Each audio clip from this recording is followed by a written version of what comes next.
In the name of the Father, and of the Son, and of the Holy Spirit. Amen. My dear brother and sister, fraternal greetings to you from the Carmelite Fathers, and warm welcome to Carmel Light, reflection on the day's readings. It's the 3rd of November, Wednesday of the 31st week in Ordinary Time. Today we remember Saint Martin de Porres, or religious, about whom Larissa will enlighten us more. On November 3rd, the Roman Catholic Church celebrates Saint Martin de Porres, a Peruvian Dominican brother whose life of charity and devotion led to his canonization as the first black saint of the Americas. Martin de Porres was born in Lima, Peru, during 1579, the son of a Spanish nobleman and a slave. His father at first refused to acknowledge the boy publicly as his own, because Martin, like his mother, was black. Though Martin's father later helped to provide for his education, his son faced difficulties because of his family background. But Martin showed great gifts at a young age. Martin served as an apprentice to a doctor, and before the age of 13, he had begun to learn the practice of medicine. The young man also spent hours in prayer and practiced forms of physical mortification for the good of his soul and others. During these years, Martin had also become a member of the Dominican Third Order, which promoted the group's spiritual practices among lay persons. He lived in their quarters and did manual work to earn room and board. But a law preventing people of mixed race from joining religious orders kept him from entering the Dominican order as a religious brother until 1603. Before his full admission to the order, Martin had earned the nickname of the Saint of the Broom for his diligence in cleaning the Dominicans' quarters. After becoming a religious brother, he worked in the order's infirmary, serving the sick, a job he would perform until his death. He also had the task of begging for alms that the community would use to feed and clothe the poor. Meanwhile, he established an orphanage and an orchard from which those in need could freely take a day's supply of fruit. Victims of medical misfortune began to suspect miracles behind some of the deeply prayerful physician's cures. Others claimed he had appeared to them supernaturally, behind locked doors, or under otherwise impossible circumstances. Martin reportedly also had the gift of bilocation, and some of his contemporaries said they encountered him in places as far off as Japan, even as he remained in Lima. Others meanwhile marveled at his serenity and generosity. Many were the offices to which the servant of God, Brother Martin de Porres, attended, testified Brother Fernando de Aragons. Each of these jobs was enough for any one man, but alone he filled them all with great liberality, promptness, and carefulness, without being weighed down by any of them. It was most striking, and it made me realize that in that he clung to God in his soul. All these things were effects of divine grace. Martin also loved animals. The saint refused to eat meat and ran a hospital for the sick creatures that seemed to seek out his help and protection. Portrayals of the saint often include cats, dogs, and even the rats to whom he showed compassion. Many residents of Lima already spoke of Brother Martin de Porres as a living saint before his death at age 60 on November 3rd, 1639. But his canonization did not occur until 1962 under Blessed Pope John the 23rd. He is known as a patron of interracial harmony and care for the poor. Placing all our petitions before Saint Martin today, let us pray. O God, who led Saint Martin de Porres by the path of humility to heavenly glory, grant that we may so follow his radiant example in this life, as to merit to be exalted with him in heaven, through our Lord Jesus Christ, your Son, who lives and reigns with you in the unity of the Holy Spirit, one God for ever and ever. Amen. Brothers and sisters, let's pay attention to the first reading of the day. A reading from St. Paul's letter to the Romans, chapter 13, verses 8 to 10. Brethren, owe no one anything except to love each other. For the one who loves another has fulfilled the law. For the commandments, you shall not commit adultery, you shall not murder, you shall not steal, you shall not covet, and any other commandment are summed up in this word: you shall love your neighbor as yourself. Love does no wrong to a neighbor, therefore, love is the fulfilling of the law. The word of the Lord. Thanks be to God.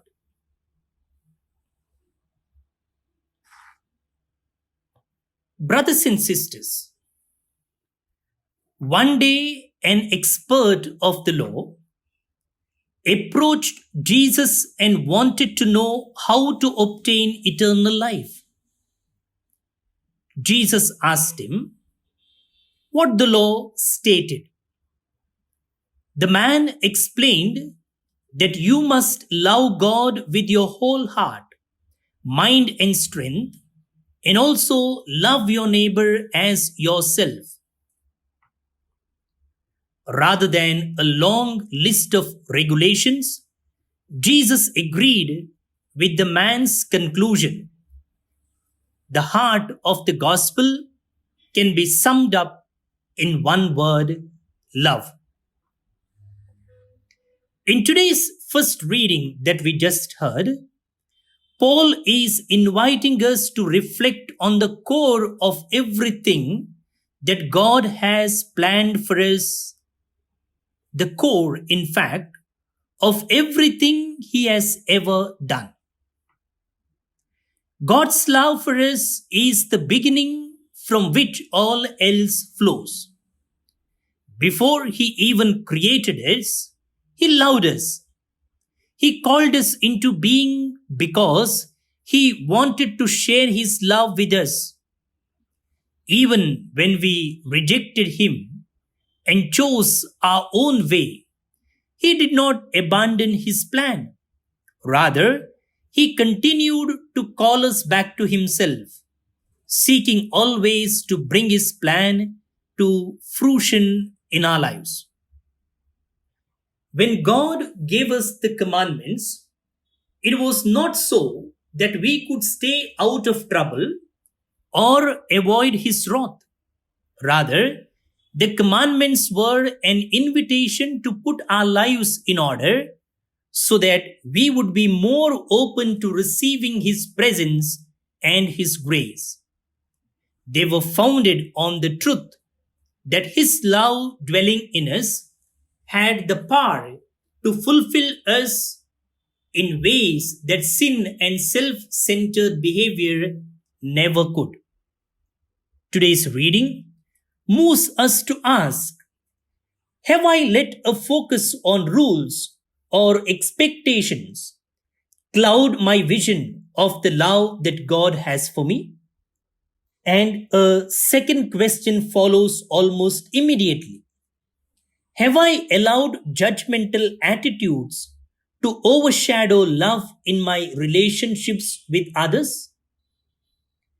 When we are filled with God's love, we begin to see people in new ways, focusing on mercy and compassion and not on judgments or condemnations. Loving God and loving our neighbors. It really is the simple calling. Jesus, change my heart. I want your love to be in the center of my heart. Help me to be open to this love so that I can share it with those around me. Teach me the simplicity of love. Amen.